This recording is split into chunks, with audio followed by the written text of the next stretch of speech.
compañía. Vamos a conversar ahora con nuestro invitado especial del día, el doctor Pablo Ulloa, defensor del pueblo y amigo nuestro. Muy buenos días, doctor. Gracias por acompañarnos. Buenos días a ustedes y gracias, Joana. Gracias, Salvador. A Mariela tengo que decir que le justifiqué también. Sí.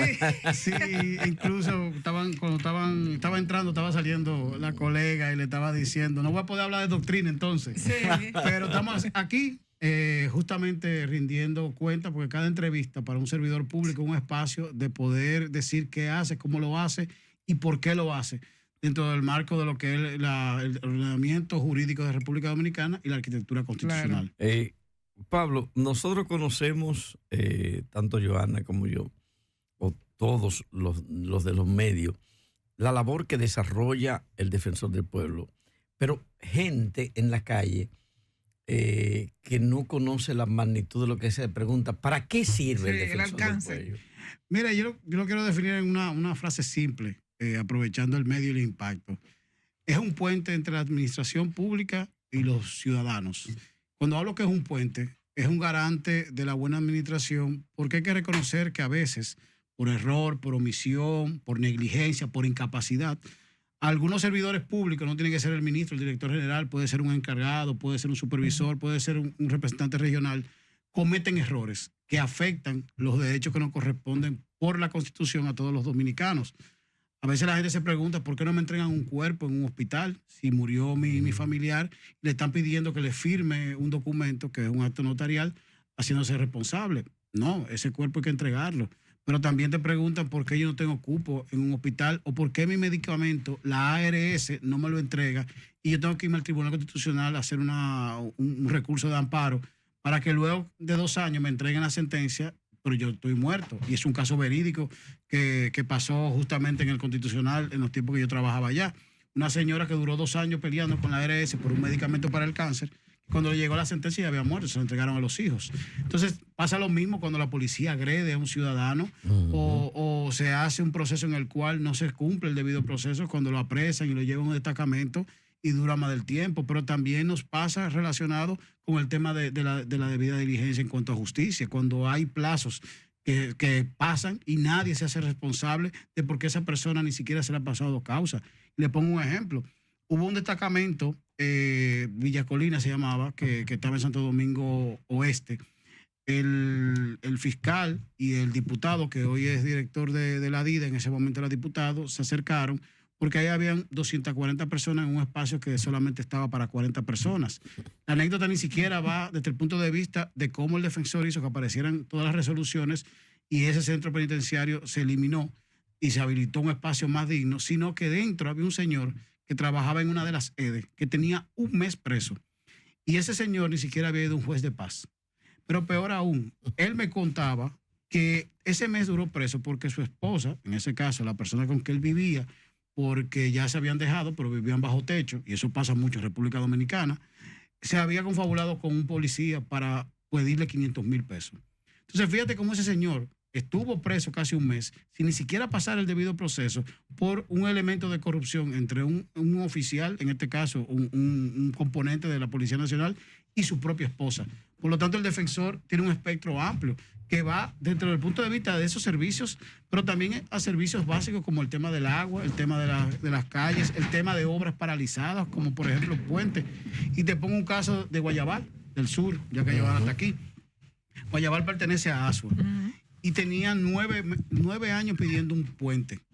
Ese fue el puente que los incomunicó a ellos, que eran de una sola boca, y tuvo que venir una situación de emergencia para que pudiera darse cuenta la sociedad dominicana de que ahí se necesitaba un puente. Pero te pongo el ejemplo de Padre Las Casas. Padre Las Casas tenía 5 meses pidiendo que le pusieran un teléfono a la Policía Nacional. El alcalde tenía 120 lámparas y Edesur no le mandaba el camión canasta para poner las mismas lámparas que él había comprado del presupuesto del ayuntamiento por la incapacidad de Edesur de poder brindarle la iluminación que requiere una comunidad de 40,000 personas para poder tener el elemento básico de la seguridad. Fíjense como una amalgama de servicios públicos son lo que ve el defensor del pueblo. Entonces, cuando el defensor entra en acción es porque los bienes y servicios del Estado no están siendo brindados en calidad o en cobertura. Y es justamente incluso lo que nosotros vamos a presentar en diciembre de este año como un informe nacional del defensor del pueblo sobre la calidad de los servicios públicos, en calidad, pero en cobertura. Y por eso los recorridos que estamos haciendo en cada municipio del país. Porque, como el caso tuyo, Salvador, que sé que lo conoces, pero quisiste hacer la pregunta de inicio para que la gente pudiera tener pedagogía social, el defensor cuando se traslada a un municipio, uno, hace pedagogía social, o sea, evangeliza en nuestra constitución, en nuestros derechos y nuestros deberes. Por eso hacemos diálogos en tu comunidad, pero también capta casos para salir en defensa de las personas y no tener que esperar que vengan a la capital. Nosotros nos trasladamos como un servicio que nos corresponde, pero con la ética de la persona que asume la responsabilidad frente a comunidades e individuos. ¿Qué se ha hecho, Pablo, cómo lo han hecho desde el Defensor del Pueblo para que las personas tengan conocimiento, porque no es una institución que tenga mucho tiempo su creación? ¿Cómo se han enterado las personas de que existe el Defensor del Pueblo, de que tienen los recursos para ir donde ustedes y reclamar lo que le corresponde constitucionalmente? ¿Cómo se han enterado? ¿Cuál es el trabajo que se ha hecho desde la institución? Porque si las personas no tienen conocimiento, posiblemente no saben que pueden reclamar.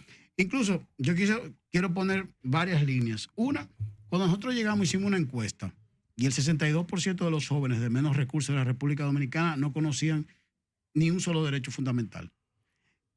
En diciembre pasado la misma encuesta nos arrojó que en vez de 62, el 38% no conoce un derecho fundamental. No solamente por el Defensor del Pueblo, independientemente de que el defensor está dando clases los lunes en liceos de República Dominicana, en una experiencia piloto, como se llama Constitución Viva para Todos y Todas, que es la apuesta de la institución de hacer 40 clases que al final en junio sea entregado al sistema educativo como un modelo de éxito nacional e internacional de la enseñanza de nuestra Constitución. Ahora, además hemos hecho la Constitución animada como una estrategia que los jóvenes, no de quinto y sexto, sino lo de menos, que son 14 a 3 años, tengan las herramientas básicas. Pero para los adultos, y es la pregunta de Johanna, nosotros hemos hecho, luego de los 2 primeros años, que fue consolidar una gestión basada en normas de calidad ISO, en lo que es atención al ciudadano, antisoborno, cumplimiento gubernamental, entre otras, salimos al territorio, porque ya teníamos la legitimidad de poder hablar por el aumento de los casos. Pasamos de 1,000 y pico de casos, quejas y orientaciones, a 14,000 y en promedio 10,000 en la gestión. Entonces salimos al territorio y eso implicó, uno, y traje el libro porque me gusta siempre venir acompañado de elementos tangibles para rendir cuenta. Esto es la ruta de los derechos. El año pasado nos trasladamos 9 actividades por cada provincia de la República y de un periodo de septiembre a diciembre recorrimos el territorio nacional. Ahora, este año, y en esas nuevas actividades implicaba no solamente diálogo con mujeres, diálogo con jóvenes, conferencias del defensor en las gobernaciones, inspecciones que hacían los adjuntos, actividades con las mesas comunitarias, defensor universitario, defensor escolar, voluntariado para crear las estructuras sociales del defensor en cada provincia, sino que este año hemos ido a cada municipio del país y concluiremos en diciembre con todo el territorio nacional, haciendo unos diálogos en tu comunidad que implican que todos los actores, léase, las autoridades, las alcaldías, regidores, diputados que están presentes y demás, y el liderazgo comunitario, económico y social, confluyen en un espacio para poder discutir cuáles son las problemáticas y poder decir cuál es inmediata y que los alcaldes asuman su responsabilidad ahí mismo y se le da seguimiento a esa conclusión. Mediano plazo, que va a implicar que el defensor interactúe con directores generales o ministros, como el caso particular que me pasó estando aquí antes del aire, que Johanna bien me escuchó, de un caso que tiene que ver con agua, específicamente la Laguna de Cabral, pero también a largo plazo, porque hay situaciones que incluso sobrepasan la capacidad financiera de la institución. Pero el problema es que a nosotros no nos educaron como servidores públicos a decir la verdad. A veces queremos llegar a los lugares y decirles, sí, eso se va a resolver, cuando realmente ni siquiera desde el punto de vista económico tenemos. Entonces lo importante es hablarle al ciudadano con la realidad.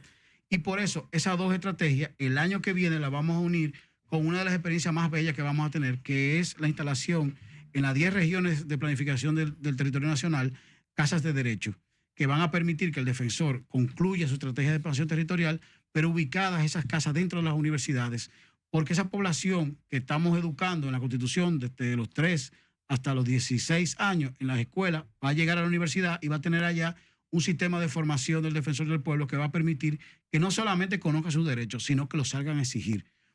Sí, Gustavo, para terminar la idea. Okay. Porque uno de los problemas también que hemos tenido como nación es que nos han acostumbrado que el asistencialismo, el clientelismo, el tráfico de influencia y el enllavismo es el mecanismo como yo consigo una beca un cupo en una escuela, Como yo un cupo logro. en un hospital. Entonces, esa ruptura, el defensor lo tiene que hacer desde el punto de vista de sus realizaciones. Y perdón, Gustavo. La función del defensor del pueblo, la filosofía del defensor del pueblo, no choca con ciertas instituciones del Estado, incluyendo la justicia.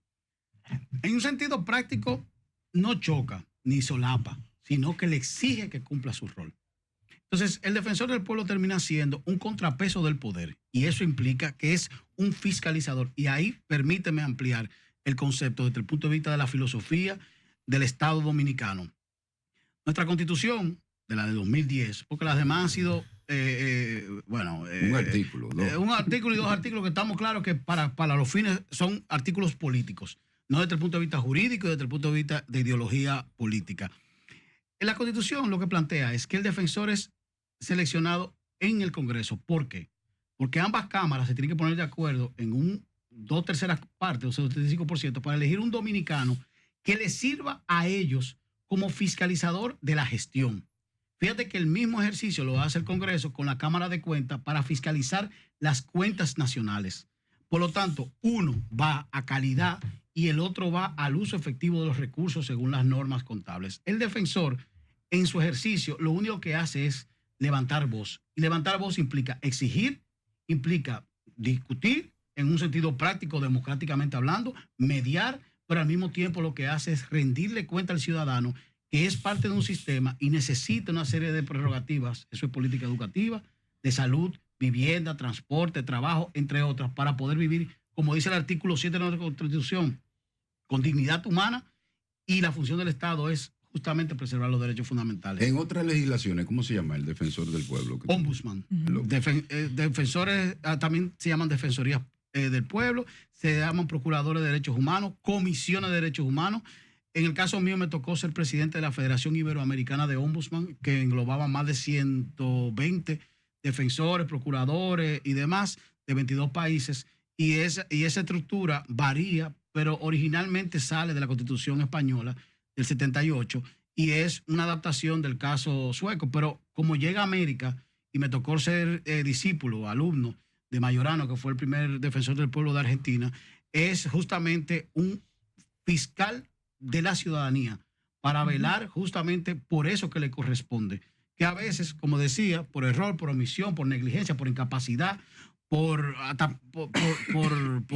estupidez, no se le presta ese servicio a ese ciudadano. Pablo, Pero le hacen caso allá en esos países. Bueno, el 100% de las solicitudes del defensor se responden. Cuando yo llegué, no llegaba al 20%. ¿Y ahora cuánto? El 100%. Pablo, Respuesta, Respuestas de la solamente administración. respuesta y la práctica también. En la práctica correspondería justamente a la respuesta a ver cómo procedemos. Y te pongo un ejemplo.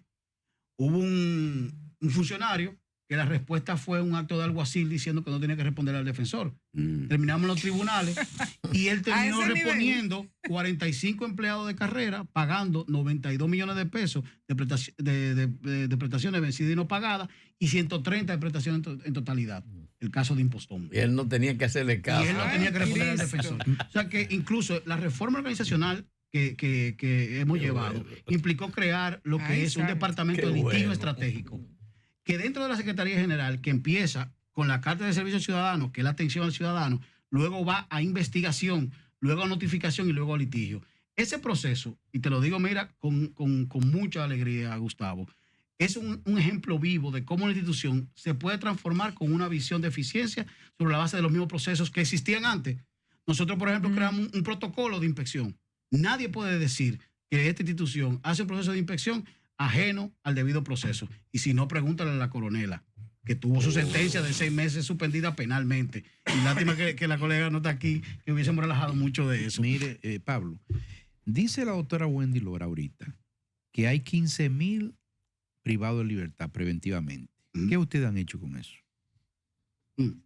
Mira, Wendy bien sabe, por eso le he hecho mención varias veces. Nosotros no solamente generamos el informe más robusto que ha habido relacionado a las cárceles en República Dominicana, con 6 entregas diferentes, según los tipos de derechos lo agrupamos. Hicimos un trabajo cuantitativo y cualitativo.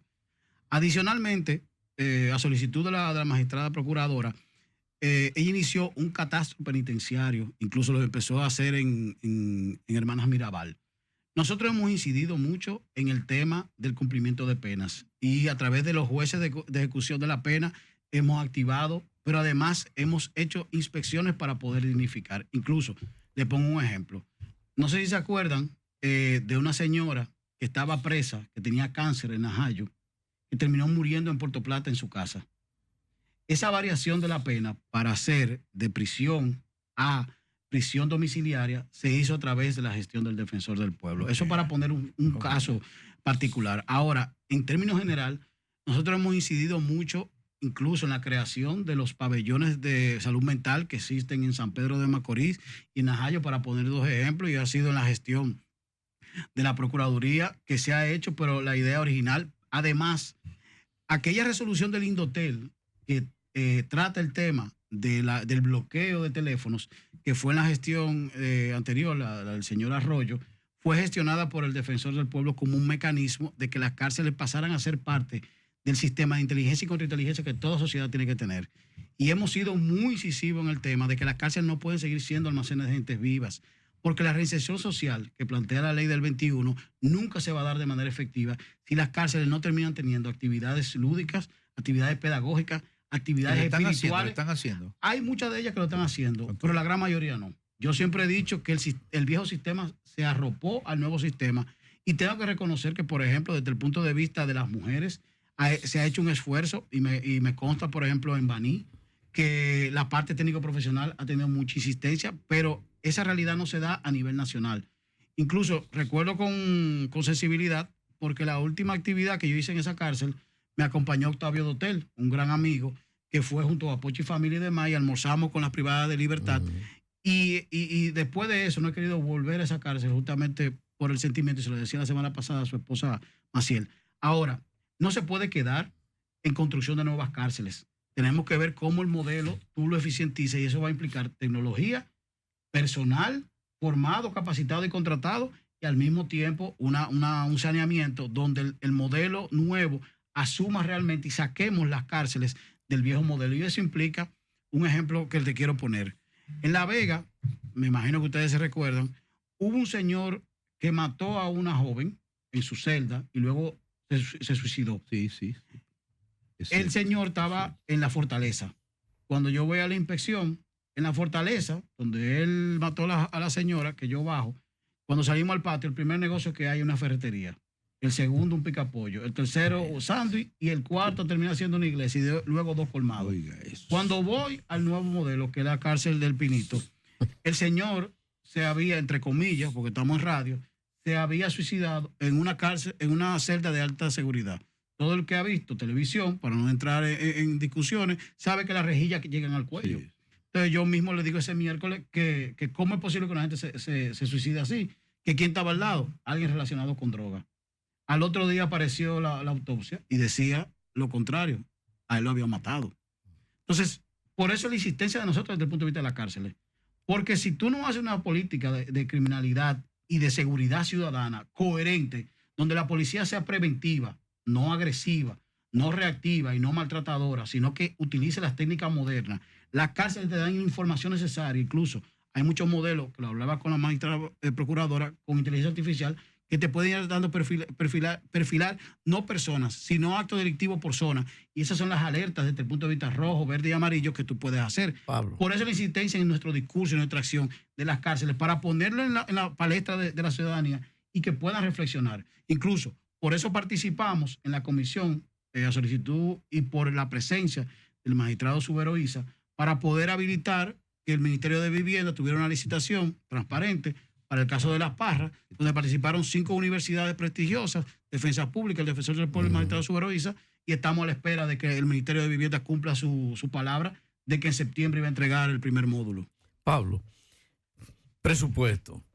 Con esa diversidad de reclamos que tiene encima el Defensor del Pueblo, a mí me conta la cantidad y la diversidad de cosas. Ahorita hablaba de agua, otra gente que lo que reclama empleo, otra gente que reclama tierra, otra gente que tiene un problema de que el cadáver no se lo entregan, otra gente, o sea, medicamentos, otra gente la policía haciendo y deshaciendo de los barrios a veces. Otras veces es una obra que la dejaron a medio talle, es un puente que se cayó y nadie le presta atención porque es un puentecito chiquito y nadie se da cuenta de la importancia que tiene en términos de la comunidad que une. Todo esto, presupuesto. ¿En qué realmente ha terminado lo del presupuesto del Defensor del Pueblo? ¿Y en qué situación se encuentra? Hubo un interés y una intención al inicio de parte de la Organización de Naciones Unidas, de organismos internacionales y también del gobierno local en dotar al Defensor del Pueblo de un local adecuado y del personal adecuado. Y eso quedó en un local que está, no vamos a decir abandonado en el sentido de inutilidad, pero que está a medio talle. Y sabemos de los apuros y las dificultades del Defensor del Pueblo. Lo estoy diciendo yo, no lo has dicho tú, lo estoy diciendo yo. Sí, para que no... No, pero Salvador, dale casualidad que en la sociedad dominicana me conoce. Sí, yo te digo blanco, blanco y negro, negro. Sí. Me voy para mi casa. Sí, no, pero prefiero decirlo yo para que no se vea como un reclamo tuyo ni de la institución. Prefiero decirlo yo, que sé los apuros económicos que pasan, que a veces no tienen combustible para acudir a hacer más cosas, no, que a veces no tienen... Yo te voy a poner un ejemplo claro. Y mira, gracias a Dios, te lo quiero poner y lo voy a plantear también como he hecho todo aquí con datos y con elementos concretos. Cuando nosotros llegamos, estábamos en un local alquilado en la plaza que está aquí en la 27 con Tiradentes, para obviar nombres. Yo siempre he relajado con eso. Yo llevo a mi hijo personalmente todos los días en una camioneta personal mía al colegio, y cuando yo llegaba a la oficina, yo no sabía si entrar a la oficina a las 8:15 o darme un trago del whisky que ponían en la portada. Eso era todos los días el mismo relajo con mi esposa y el niño. Ahora, eso cambió con un edificio en la 27 de febrero entre Caonabo y Privada. Un edificio que se construyó con recursos propios, que no aportó nada el Poder Ejecutivo, de 170 millones de pesos, con todo su mobiliario, está operando incluso desde el mes de junio. ¿De dónde te sacaron ese dinero? Justamente de ingresos propios. Y te explico. Sí. ¿Cómo, te explico. No, es que a mí se me olvidan las cosas rápido. ¿Cómo llegan a su cuarto ahí? No, nosotros tenemos un presupuesto que sale del presupuesto nacional de la República. Nosotros teníamos un presupuesto que rondaba los 165 millones, nunca se había aumentado. Okay. Hoy en día el presupuesto está en 375 millones de pesos. Eso se llama poder presentar proyectos y ejecutar sobre la base de la eficiencia. Entonces, volviendo de Salvador, ya que no se te olvida. Insuficiente los 300 y pico, no, insuficiente. Y yo te voy a poner un ejemplo. Esta sociedad tiene que entender que nosotros fomentamos la ludopatía frente a lo que es la defensa de los derechos. Y lo quiero poner como ejemplo. Más recursos le dan a la Lotería Nacional para que promueva el juego de azar y haga ludopatía infantil en los barrios y aprobando bancas sin ningún tipo de criterio, que lo que tiene el Defensor del Pueblo para salir a nivel nacional a defender a la gente que más lo necesita.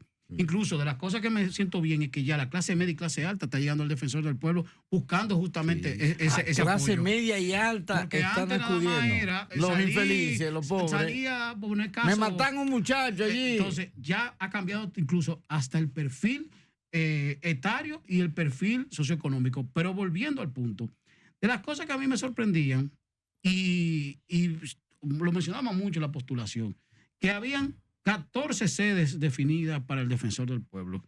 Una yo no encontré, porque me gusta ser frontal. El edificio era un hoyo. El primer Picasso fue en el 2017. Sí. Y yo llegué en el 21 y ya en el 22 quería un medio de comunicación que tuviera un edificio listo. ¿Y cómo evalúo entonces el contrato? ¿Y cómo audito? ¿Y después quién me va a llevar la cantadita a Najayo? Por eso lo estoy preguntando. Marlene me la va a llevar, ¿verdad? O Enrique ya medio con 10 años va a tener que... No, yo tenía que revisar mi asunto claro. Porque da la casualidad que esa empresa, en algún momento, en un proyecto del BID, yo tuve que incidir por un tema de ejecución de obra y de adjudicación de contratos. Entonces, no es verdad que yo caigo en errores. Yo puedo cometer pifia como ser humano, pero no nada que tenga que ver con lo penal. Entonces, yo soy muy cauto en el gasto. Por eso hemos podido eficientizar y por eso te lo quería explicar con un poquito de detalle.